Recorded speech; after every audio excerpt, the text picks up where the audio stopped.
Rockport from going into debt was the coring business. In fact, the business was more successful than the fish market, which was surprising considering it's on the shore. Before workers started selling granite, Rockport was part of Gloucester. Rockport, as you may have figured out, got its name because of the granite found in the land. Quarrying changed Gloucester from an extremely poor and underdeveloped town to a prosperous one. It employed over 400 people and 9 quarries just in Rockport. Quarrying is taking the granite out of the land by cutting or blowing it out, creating large craters. The granite extracted from the ground was cut and used for paving blocks, curbs, stones, for building or ornamental pieces. This specific granite was high quality compared to places all around, so was at high demand. People raved about its beautiful texture. The name halibut point originally comes from the name halibut, referring to the hauling of sails to export the granite. Because of its location on the shore, the wind directions changed fast and continuously, causing you to have to haul your ships over to Maine. Over time, the name was just changed to Halibut Point State Park. To get the granite out of the ground involved some main tools. The problem with these tools is because of the time era, these blocks of granite were moved by either hand or oxen. Each cubic foot of granite weighed approximately 168 pounds.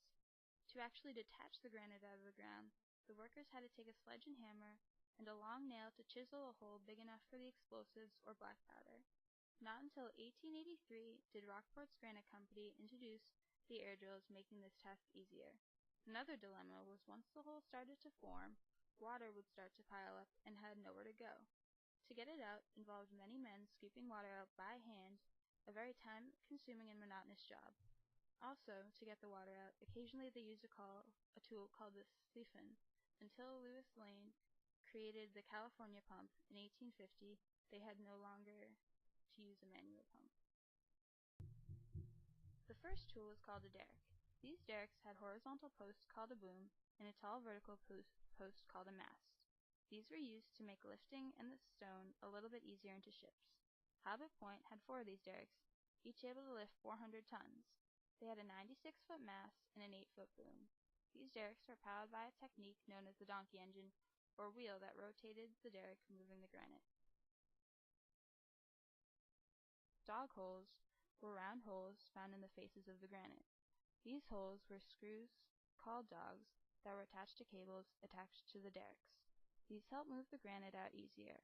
Once the granite was removed from the crater, it was moved by trains, oxen, or horses to be cut and shaped. It was sent directly to Folly Cove, a wharf, then shipped away. Deadmen were large iron staples.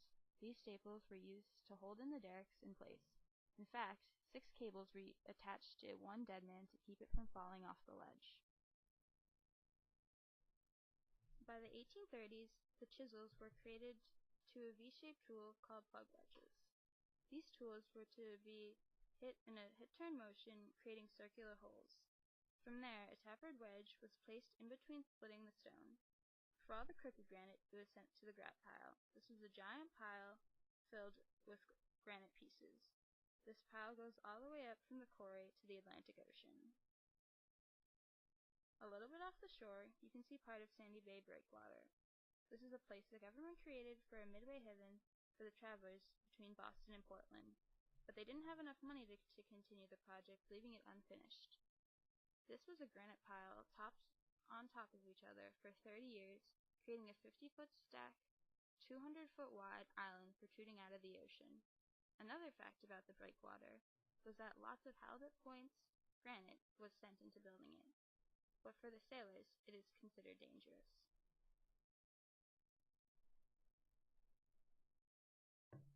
In the 1880s, steam drills were invented.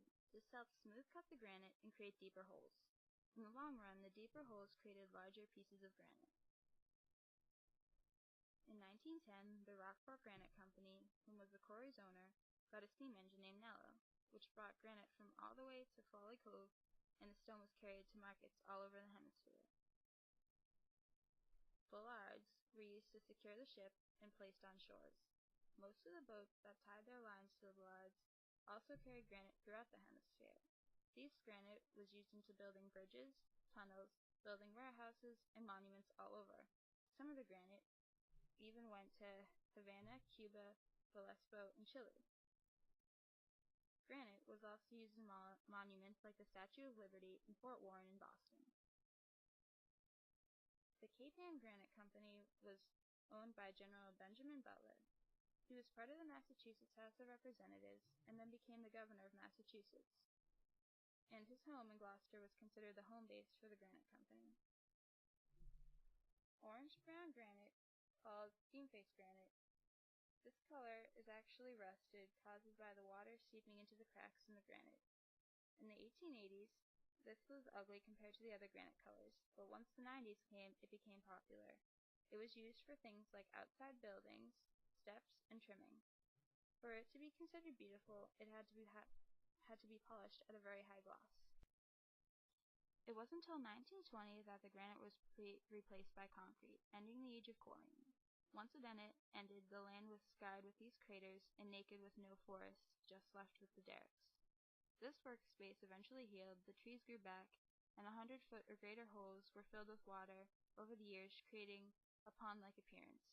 This created the beautiful halibut point we know today that people visit. Finally, in 1981, Halibut Point became an official state park where people can go on scenic walks to the sea or around the quarry. Kids run around climbing the big piles of rock and the caves inside the grout pile where there are huge holes of granite. All ages go swimming once the water comes close to the shore.